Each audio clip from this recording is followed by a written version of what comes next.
Hey, everybody, welcome to this interview. Joining me is Lisa Says What. Lisa, how you doing? I am doing well, Dave. Thanks. How are you doing? I'm all right. I'm all right. A little busy. You know that. But Yes, I see you on Twitter. yeah. Well, that's fun. But just for a point of reference, the last time we tried to do this, the intergalactic warlord Xenu prevented us from conducting this interview. So this is not live, and the intergalactic warlord Xenu has no idea this is happening. So everything should be smooth sailing this time. I think you're right. I hope so. I'm crossing my fingers. You know, the carbonation gods are mad at me too. Yeah. We're doing this on the sneak. It's fine. So before we get started, where do you want people to look for you? I think YouTube's probably the first place these days. Please, yes, if you are interested in the carbonation cult and its leader, Eligio Nature Boy Bishop, you can check me out on YouTube at Lisa Says What. I'm on Twitter at Lisa Says What. It's LISASAYSWHA. I had too many letters for T. And Twitch at the same handle. For the real homies. Yes, exactly. Or at least for the my people, OGs, for my day ones. Yeah, for the people that hear it here, that's probably most likely where they're going to find you. So before we get started here, I guess we are started. What am I talking about? Look at how professional interviewer. What is, like, broadly the Carbon Nation organization? So the Carbonation is a group of what was supposed to be melanated people living off the grid in nature. They first located to Panama, with the first place they left the U.S. from Atlanta, well, from all over the world, actually, and Black people. And they're following after Eligio Nature Boy Bishop, who calls himself Nature Boy because he believed that melanated people need to live closer to the equator, and Western civilization is our downfall. And that's where he created it. Was initially called Melanation, and he started letting white folks in with money, and he changed the name to Carbonation. Well, that's all that. It's all about that money. So it started out essentially as like a Black separatist group. Absolutely. He believed in that Black people, not necessarily, his ideology waffled. So at one point it may have been, that only Black people were allowed to live in this commune. But like I said, he met a young white girl by the name of Kayla Reed. He renamed her Sunray, and her parents went to the authorities saying, hey, my daughter has run away with this Black cult. And the BBC and the CBC got involved, and they did interviews with he and Sunray. And, she said she wasn't being held against her will. And she ultimately left the cult. But that gave Nature Boy his first image in the spotlight. So what was the promise? Like, what was the hook or the advertising? What was I suppose what was somebody going to get out of joining this organization, or what were they said? What were they saying they were going to get out of it? Maybe at the beginning versus toward the end. What was offered or what was promised, and how did that change? Well, initially, he had a nice, sizable audience on Facebook Live when it first launched. So he had developed a huge following by telling melanated people to get off the grid, eat vegan. God, you are God. God is everything. You are your own God, and television and the internet and Western civilization was against you. The government has lied to you. He believed in chemtrails. So he kind of cast a very wide net. But I think when he was telling young Black men, you can live here, you can be polygamous, you can have as many wives as you want, we're all nudists, we all live free, we eat vegan, we we practiced grounding and astrology. It was irresistible to kids who were kind of square pegs, and they flocked to him. It's funny because it almost sounds basic in a way, right? Like it almost sounds like LA yoga studio shit in a way. Absolutely. That's a good point. They all could have just moved to LA, and he was very open to the LGBTQ community. And he taught that everyone was bisexual. Everyone should be able to have sex with whomever they wanted, whenever they wanted, however they wanted. And so that was appealing to kids who were struggling with their sexuality. A couple of them were still in their teens when they started watching him. Between the time they got indoctrinated online to coming to live with them, coming to live in nature with Nature Boy, they had, found a place where they could live out their sexuality without judgment. Also, like you said, they could have just moved to LA, but they could have done that too. But it was actually probably cheaper to go live in Central America.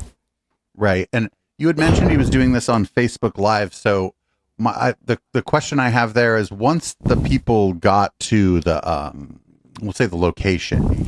No, we'll call it a compound. Fuck it. I like the word compound. Yeah.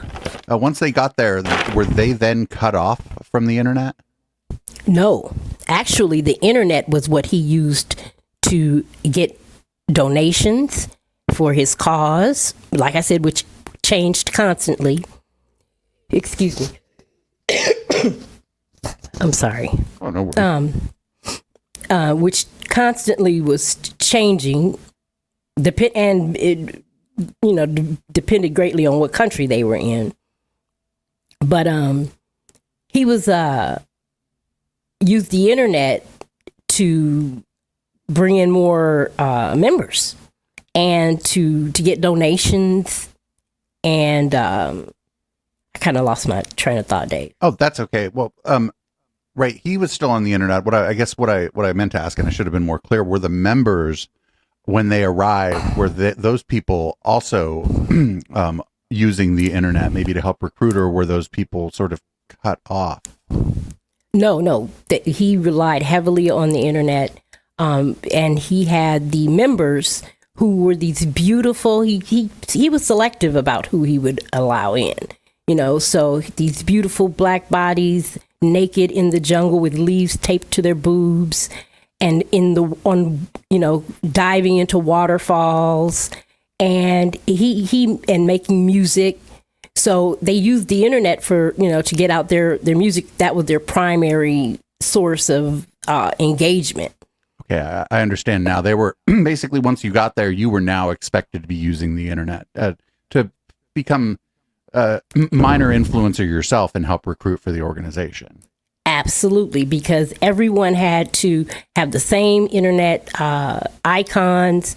Their content had to be about him. His icon replaced your icon. Your name had to read a certain way, and he controlled he controlled the person who controlled all of the output. Okay, so and it's didn't allow any input. So it's different than a group like Scientology, where they do try to cut you off from the world. This guy wanted you to be reaching out to the world, but he wanted to make sure that you were doing it in a specific fucking way that benefited him. Absolutely. It had to benefit, as he would say, the family. But as we'll find out as this interview goes on, that he meant benefit himself. Absolutely. So you said Panama. After Panama, where did this group land next? I meant Honduras. The first place they landed was Honduras. Okay. He was bequeathed, I believe it was 30 acres and a home. But when he got there, it didn't meet his standards because the land still had to be cleared, and there were some plumbing issues, and the house was old and dilapidated. But remember, he's supposed to be living in nature. Yeah, that's what I thought too. I was like, well, wait a minute, isn't that the land needs to be cleared? Sounds like nature to me, friend. Exactly. But he did not see it that way. He said, and he doesn't like bugs. So you go figure. That's fucking hilarious. We're gonna do this nature thing, but no bugs, in nature. right? And so he they started off in Panama. They got in Honduras. They were robbed of everything. He went online after they were they were robbed by these banditos, and the story is that when they pulled out their machetes and their AK-47s,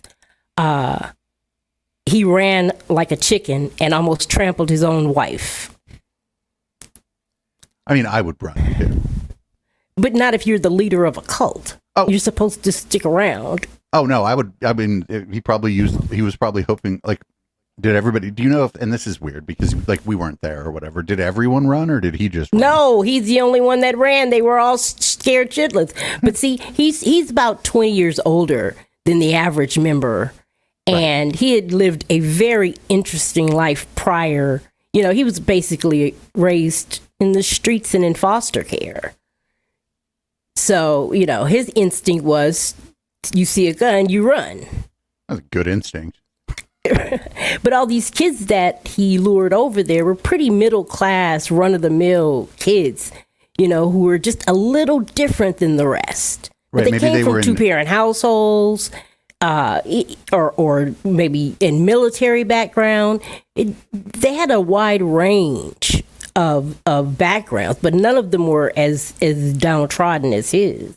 Right, and some of them were probably like kind of in disbelief maybe of what was happening even when the robbery occurred. Absolutely. They were not prepared for that kind of thing. And it's not surprising that he was trying to recruit young people from a higher socioeconomic status because they're going to be able to maybe trick their family into giving them money or whatever, or if they're able to lie about what they're doing. That makes total sense. Well, he got, like I said, he got handed over home and property. He turned his nose up at that. But just as he was doing that, one of the members came into his inheritance, joined the cult, and gave him $300,000. Was that the whole inheritance? And keep none for themselves? No, he donated all of his inheritance to the cult, which they promptly began staying at Airbnbs and flying in women from all around the world.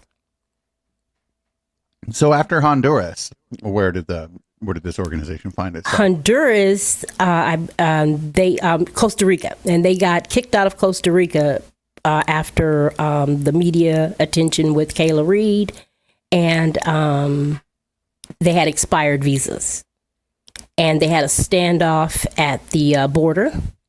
They were being escorted to a immigration detention center, and they refused to get off the van. Nature Boy screaming. He goes online and he starts screaming, "I should need papers to live in nature."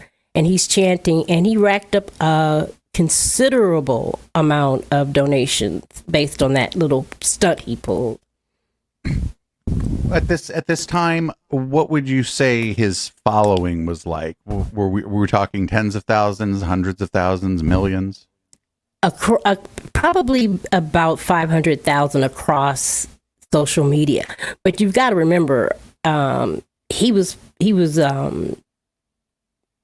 fishing in a very small pool, right? Because he was, he's looking for young kids between the ages of 14 and 25, African Americans, preferably, young, beautiful females. Right. And what he was selling, and for some women, he's a very attractive guy, and he speaks very well. Now, what he's saying is nonsense, but if you don't know it's nonsense because you're only 14 or 19, then it sounds like he knows what he's talking about. That's one of the. You came into my community through the intellectual Dollar Tree. I understand. I'm intimately familiar with the concept of saying a bunch of nonsense and sounding like you're a genius. Exactly. And maybe that's what drew me to Nature Boy, is spending so much time, on the intellectual Dollar Tree, listening to people like Brett Weinstein, listening to people like, the other Brett Weinstein? Eric Weinstein. Yes, that one. Jordan Peterson. I mean, it's a good that you have a show that pokes fun at them. Right. But you're, that they're aiming for a very different audience, but the tactic is, familiar to me. It's, authoritatively saying things that aren't really backed in fact and sort of using whatever, there are ways in which some people might think that, the Weinsteins are academics, right? Where this Nature Boy, some of it came from the fact that he's a bit of a smoke show. And, and he was, like you said, telling young people some of the stuff maybe they wanted to hear, because this world is really tough for young people, like everything they're doing is online. People, it's, rent's high. There's a, it's attractive to be like, well, I'm just going to go live off the land and make videos. Absolutely. That's exactly one of his sales tactics. You can come here and you can make conscious music that uplifts the race. It's counter hip hop. We're talking about living in nature and getting in tune with yourself and living polygamous, and eating fruit, and as opposed to gangster rap. Right, which is interesting in some ways, because I'm not I primarily like electronic music and local bands, but I also like, it shows like it's sort of a manipulation tactic too, because like hip hop is actually like, it's telling the story of the city. And, things have changed a lot, but in the 80s and 90s, the story in the city for Black people, a lot of times, was a story of violence, a story of, brutality, not only from the police, but oftentimes from your own community if you got on the wrong side of the wrong person. And, that's not necessarily uplifting, but it certainly did a good job of, through its ability to become mainstream, certainly did a good job of educating a lot of people as to what the fuck was happening. And so I think that the idea that was bad, or that there's a problem with that, as you can imagine, I disagree with the premise there. With hip hop as a political statement, as opposed to, all of the, nuances in it. I get that. Yeah. So that was really, and I must say, some of the music was damn good. Oh yeah. That was just some of the remixes and the beats, and just absolutely amazing stuff. There was also a lot of ways in which it brought that hip hop brought electronic music and like the idea of sampling into the mainstream. And I think without hip hop having come up in the 80s, I'm not sure the rave scene would have come up in the 90s the way that it did.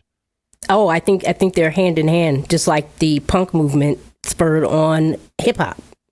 Yeah, people don't understand this. People are woefully ignorant about a lot of these things. Man, we should do another interview about music. Oh, that would be great. I know, definitely. So what happened? So they got busted by immigration in Costa Rica, which sounds like not the best place in the world to get busted by immigration officials. No, like it literally drugged them off of the off the van by their hair, by their dreadlocks. Well, that's a little bit rude. It is, but the standoff went on, and I think they got off pretty lucky because everyone was armed except for Carbonation. So they got off pretty damn lucky with a few bumps and bruises. So they get kicked out of Costa Rica. They tell them they got to take a flight back to the United States. They get on the Spirit airline, and I don't want to call them steward, flight attendants are getting complaints from the other passengers saying, hey, check it out. I don't know who these people are, but they stink, and you got to get them off this flight. So they get kicked off their flight back to the U.S. because they smelled so poorly. And it made all of the newspaper all over Central America about the stinky cult getting kicked off of a Spirit airline. That's my kind of story. Reminds me of the time that the Scientology boat couldn't dock anywhere because not everybody on board, but a non-insignificant number of people on that fucking ship had measles, right? It's sort of the same idea. Oh, yes, exactly. So they go back to Central America. I believe it's Panama. They drive from Honduras down to all the way down to Panama. And so that took them about 3 months, 4 months. In that time, babies are born, people have come, people left. He's just getting bigger and bigger, and his online presence is growing. And finally, they land back in, they get kicked out of nearly every place in Central America they landed. And so they settled on Mexico for a while. And he took on more wives. He married and divorced, and that's a whole story within itself. But his control over these people began getting more and more intense. The more people that joined, the more money that they earned in donations, the bigger his personality got online. That started to carry over into his life with the cult.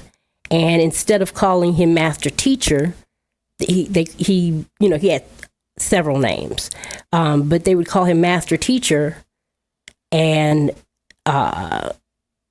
when they would, after a while, that wasn't good enough. He just became God. Yeah, I was and wondering. It was very when gradual. I was wondering when that switch was going to flip, and it was sometime, basically, in the process of being somewhat nomadic, that he became God. Yes. And what he would do is he would allow the men to get married, or, these are all spiritual marriages, by the way. He would allow the men to get married, and then he would decide one day, you know what, they're all for me, and take all of the women back. This is a common practice among cult leaders, right? As time goes on, if sex is an aspect of the cult, like for example, in Scientology, there's not a lot of sex going on, so David Miscavige isn't fucking everybody. But if a part of the thing is a promise of polyamory or polygamy or whatever, however you want to call it, multiple wives, it seems like almost every one of these stories, eventually the leader decides, well, maybe what if all the people I want to fuck are actually mine now? Exactly. And that's exactly what he did. And so then after being kicked out of Mexico, I believe they had some passport issues. So they ended up kind of broke back here after the pandemic. They had exhausted all of their PPP loans that they wait, they got loans from the government? Multiple. I think he had his hands on, probably, I don't know. I don't want to make it, but it was a considerable amount of money. Right. Just the fact that they got any money as this nomadic sex cult, like that wasn't even in the United States. That's amazing. But you know what? This is a government incompetence, rank incompetence. Rank incompetence. They were throwing out that PPP loans just to anybody, and they were proof positive of that. And they were collecting welfare and unemployment and food stamps once they got back to the States. So you figure, if I've got to relocate, I'm going to relocate back to my hometown of Atlanta, Georgia. And that's where they ultimately landed, in the suburb of Atlanta in DeKalb County. We're getting pretty close to present day here. By this time, by the way, had any of the social media platforms kind of caught on to what was going on and started kicking them off or anything like that? Oh, definitely. There was a contingency of online observers who had been watching this trial. Watching the Nature Boy since 2015, 2016, when he first started, and they noticed the change in the dynamic of the cult. And there were women being abused, physically abused. He would go on tirades and demean them, and the men were being humiliated online. And he hadn't introduced the physical abuse online yet, but he started exhibiting more and more of his God complex. And so this cadre of online observers and content creators began notifying the police that they're a cult living in a suburban community, there in Atlanta. And so the police were called probably daily. But because, being a cult in the suburb is not illegal, there was really nothing they could do, even with the presence of children there. They would call CPS and they would come out, but they would find that the children were fine. And so, there was really nothing anyone could do. The owner was getting close to $5,000 a month in rent, so he wasn't complaining. The HOA was complaining that the music was loud and they were doing weird rituals in the backyard, but the police were powerless to do anything about it. Right. And honestly, fuck the HOA, like, not that HOA. I mean, I figure they were probably trying, whatever their motivations they wanted them were. out. Yeah, whatever that HOA's motivations were, they actually ended up being on the right side of things. But there's, you could see where the police might be like, well, this is just like nosy neighbor shit, and we're not getting involved. I think that is exactly what they did. They were thinking, except for a couple of detectives who Nature Boy had been on their radar for quite some time since he returned back here to the States. And they were very much aware of him and documented all of those welfare checks, because people and parents were calling also because their kids were there. Right. That's different than nosy neighbor shit. If the parents are if the kids are minors, if the kids aren't minors, again, not a lot they can do. But if some of the kids were minors, then that's a much bigger deal. The only minors that were there with their parents. Oh, okay. So yeah. So was he careful not to fly anyone out to have them physically join his cult until they were of age, or was it just at this point the recruiting part was done? And so everybody who might have been there at 16 is now over 18. The recruiting was maintained online until they were about 18, and they could figure out, they were legally able to come. If there were any minors there that weren't accompanied by their parents, they didn't go online. Gotcha. They were the guy knew, right? If they were there, he wasn't putting them on camera. Absolutely. He was very careful not to skirt any laws here in America. Gotcha. He knew he had a First Amendment right to be a cult, and he said that. He said as much. And and in Georgia, that's the Bible Belt. Right. And so you should expect to have, a black cult living in a, 90% white neighborhood. The cops know that they're, going to get calls. Yeah, that's definitely true. So what was the incident, or what set of incidents led to Nature Boy's eventual arrest? Well, he took everyone to Las Vegas and had everyone legally marry. As many couples as he could convince to legally marry. So that's a big step. And he married his daughter's mother. She ultimately left him, and because she didn't like polygamy. And some of the couples, now that they were married, he pulled his trick again and took back all of the women. And so within those women that he took back and that he had in his harem, he wanted a queen. And so he had a beauty contest to see who could be his goddess. And of course, the women outdid themselves. I don't know what they had to do, but he made this a big deal. And so one of the women in the contest to be his queen, he really liked her. I believe he really had a thing for her, and she was in love with someone else. And this almost gets Shakespearean. Well, he would not allow her to be with the guy she loved. So she decided she wanted to leave the cult. But before she could leave, he decided he wanted to have sex with her. And she told him no multiple times. And he brought her into a room, had his way with her, and when he found out that she left the next morning, and he posted video of them having sex.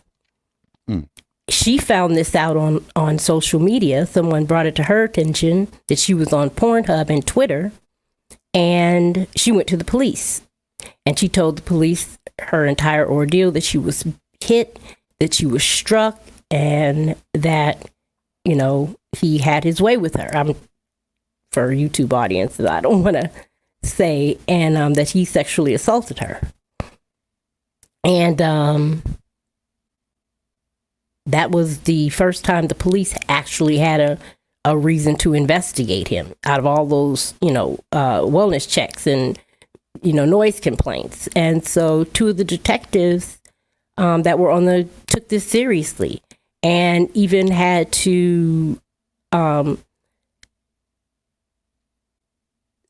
interrogate, brought him in, arrested him, interrogated him, and he basically confessed. He said stupid things like, "I'm a ladies' man and they call me Mandingo, and I don't have to rape anybody." Right. If I do it, it's not sexual assault. Is essentially exactly. Yes, I'm sorry. Yes, sexual assault. Oh no, we can. I'm not afraid of using the word rape, but yeah. Okay. And but that's a crazy thing. That's a crazy thing to tell the police. That is, and he said he also he talked to the police without the benefit of an attorney for 49 minutes. Dumb fuck. And during the trial, when the jury wanted to have a second look at some of the evidence, one of the exhibits, what do you think they wanted to see? They wanted to hear that 49-minute audio of him talking to detectives without an attorney, and him saying, "She told me no, but." Yeah, that's what's commonly known as a confession. Yes. Bingo. Well, I suppose there's no cliffhanger here. The guy was convicted. No, the only thing that was surprising, I think it took the jury about 12 hours to come back with the decision, and he was sentenced because of his conduct. The judge said, "Because of your conduct in the courtroom, I'm going to sentence you to life without the possibility of parole, plus 10 years. That's crazy. So he managed to piss the judge off so bad that just his disrespectful conduct in the courtroom ended up acting almost like a sentencing enhancement, because he couldn't just shut the fuck up and go with the program. Absolutely. And I neglected to tell you that he fired his attorney during trial, hoping that would create a mistrial. And the judge told him, we're going to continue this trial with or without you. And you will not be able to cross-examine any witnesses. We're going to go straight to closing arguments. So let's get to it. And like I said, they put him in a cell with an iPad and let him watch the rest of his hearing. Almost like he was watching his own trial, like it was a TV show at this point. Isn't that fitting? Kind of, yeah, considering that he had essentially made his cult into almost a TV show most of the time. Absolutely. People online called it Love and Flip-Flops. Love and Flip-Flops. Well, that's kind of funny. Unfortunately, the story we've heard here isn't funny. So I want to move on to this. This is the first time for you, essentially, going out and doing in-person journalism, and it must have been kind of intimidating, seeing it was your first time, because this is a pretty important fucking case. Can you talk a little bit about your decision to travel to Atlanta, and maybe what what kinds of things you were nervous about, what you were excited about, or any sort of stuff that was kind of going on in your mind as you made the decision to go out there? Once we knew they had a trial date, I was going. Nothing was going to stop me. I did a lot of fundraising on my channel. My community came through for me. And once they purchased my plane ticket, I was there. So I want to say shout out to my subscribers, my members, all the people that sent me in cash apps and money. I appreciate you. Because if it wasn't for them, I wouldn't have been able to go. But I was excited and I wanted to see him. I wanted to see him in person. I had talked to him over the years, over the telephone, and watched, copious hours of videos of him. And so seeing him and the members in person really brought a new perspective for me. I realized that these are not just people on my television or my computer screen, that they're real people with real feelings and real emotions. And there were parents in the courtroom who were holding on for dear life during the sentencing. And it was amazing. It was amazing. It was a once in a lifetime opportunity, and so I took it. This being like a high control, high demand group with people who are very dedicated to this man, I suppose you had to consider that you might be under some kind of surveillance as being there to report on it. Did you engage in any sort of counter surveillance things to kind of keep yourself safe? Ooh, prayer.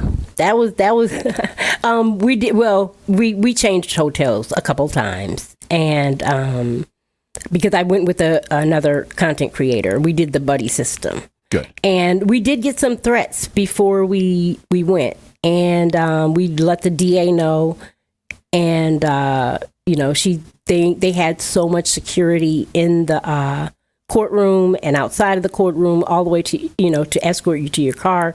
And because we were media, they protected us.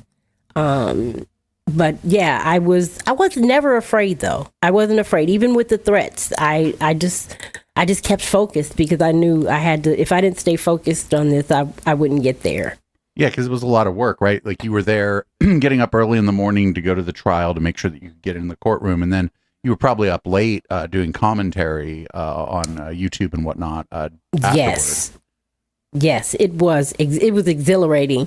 I was kind of, like I told you before, that the judge caught COVID during the trial, and so that's why Nature Boy fired his attorney, because they wouldn't stop the trial and give the judge time to get a clean test.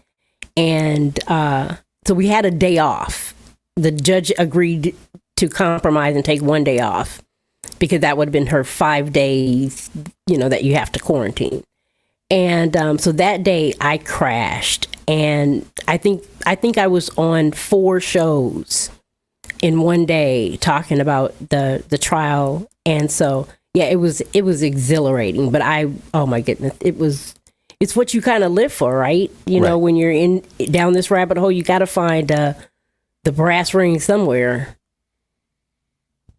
Well, that's amazing, and I'm not surprised to find out that you didn't get scared. You don't. I've known you, over the internet and as being part of my community for a while, and you don't strike me as the scares easy type. So, yeah, they had to bark a little louder. They wanted to get me away. And from kind of looking through your channel during the course of the trial, it seems like some of the people turned on him. Oh, that's the young woman who went to the police, who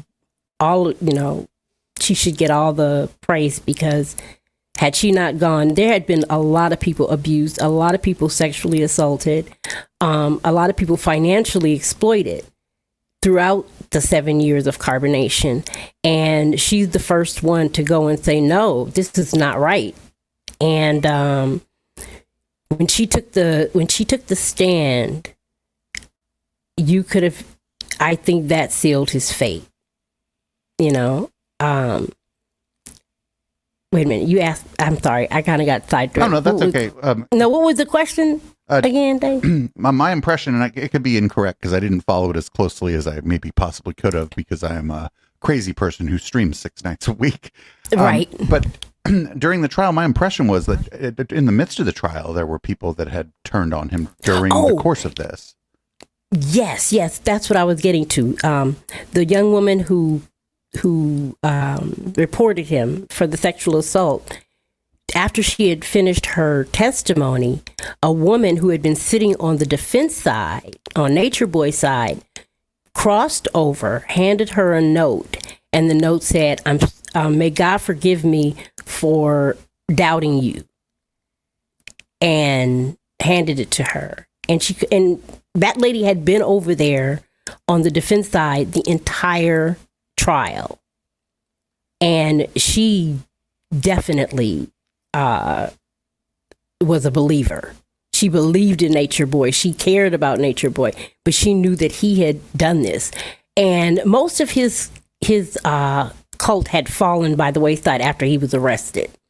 Some of them are still to this day with him, and are when they shaved his head, when they shaved off his dreadlocks at the when they're moving him from the prison to from the jail to the prison, all of his members shaved their heads too, like some kind of solidarity. So, in solidarity with him.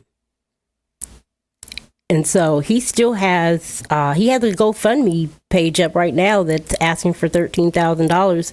They've managed to raise $3,777, I believe. So he still has people willing to pay him money and to support his lifestyle. What is the state of the organization at this time? Obviously, you don't have to be a genius to figure out they probably don't have that house anymore, right? No, they were evicted from the house ultimately in Atlanta. The wives were living outside of the jail for a short period of time after they flew the drone into the jail. I forgot to tell you about that part too. After they flew the drone into the jail loaded with contraband to help pay for an attorney, they lived outside of the van for a while, and they lived in homeless shelters, and then they had money for long-term stays.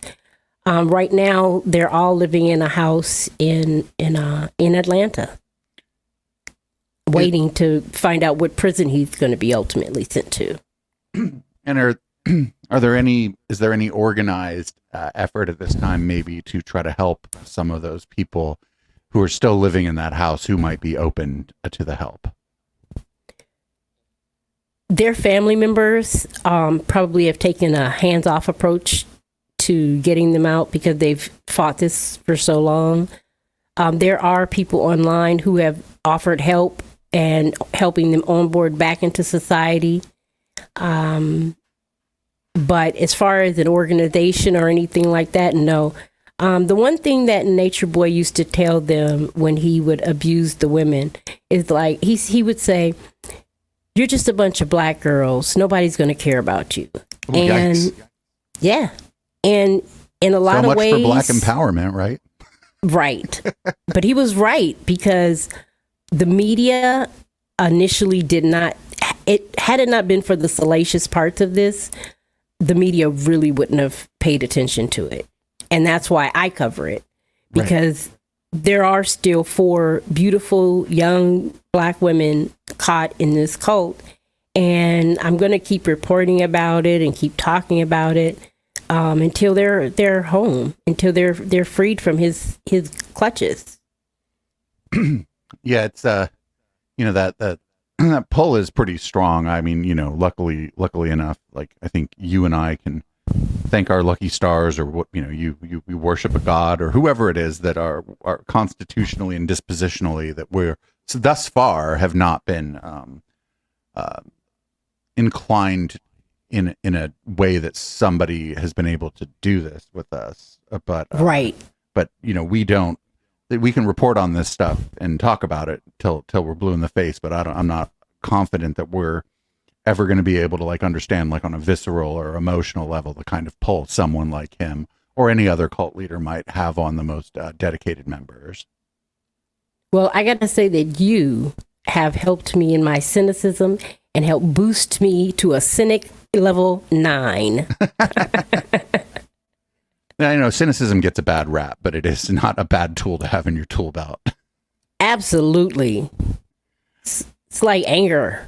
You need it sometimes. Yeah. Just as long as that shit's pointed the right way and the anger doesn't turn into violence. Generally, the anger can be the anger and the cynicism can be really important things. Yeah, because cynicism can turn into paranoia. Right. You don't want that. Exactly. Especially if somebody's after you. If somebody's actually after you, paranoia is bad, right? Because you need to be able to skeptically, and I hate the word skepticism now, but you need to be able to skeptically assess the situation and think about what the fuck's going on if somebody actually is out to get you. Doesn't help to be paranoid. You start acting the fool and do things that get you found. Exactly.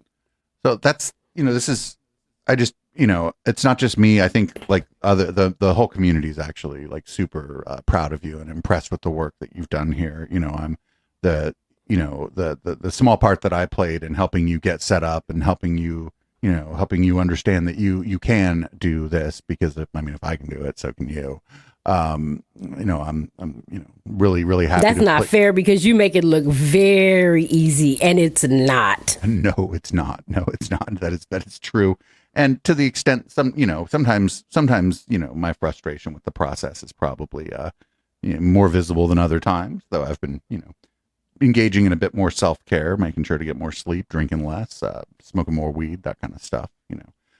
Good balance. Yeah, good balance. But just that you just immediately, once this trial happened and you've been covering this, you're like, I'm going. You're like, as so long as I have the wherewithal. I imagine the first thing in your mind was probably the financial wherewithal to do this. You're like, as long as I have the financial wherewithal to do this, I think you act like, oh, it was just what I had to do, but I think other people are going to see this as like a brave thing for a fairly new content creator to do, and I just kind of wanted to acknowledge that. Oh, thank you so much. I guess it was kind of crazy. Yeah, don't go getting a big ego, Lisa. Too late. You're like 50 years too late. Fuck yeah. Well, this is, I'm kind of glad actually now that we ended up doing this off the live without the chat. So we were able to, I think, keep it a little more tight this way, and that's real good. I guess we're kind of done here. But I guess I do want to ask, what's next? Are you looking into other control and demand groups? Are you got your feelers out? Are you noticing anything that might be off of other people's radar right now? As a matter of fact, I am, Dave. It is called the Black Hammer Cult, led by a guy named Gozi Hadzo. No, it is not. It's another black cult out of Atlanta or out of Georgia. They're in Fayetteville. And this was you'll be interested in this because it had the political twist. Not only were they a black separatist group and they had planned to buy some land up in Colorado, and that was their motto, land back. And very much like Nature Boy, very flamboyant leader, more flamboyant than charismatic. And during the 2020 election, Russia was paying this group to create disinformation in the black community to avert the black vote from Joe Biden to Donald Trump. And so they are sitting in federal court now. Their trial is set for September 3rd. Do you know what the charges are? Acting without crackers. Some Espionage Act shit or something like that? Some espionage stuff. But wait a minute, it's being a unlisted foreign agent. Gotcha. Okay, yeah. The same thing. What was it? Who was that? Was it Oh, it was Flynn. Paul Manafort. Manafort, right? It was the same type of charge that maybe that Manafort got. Absolutely.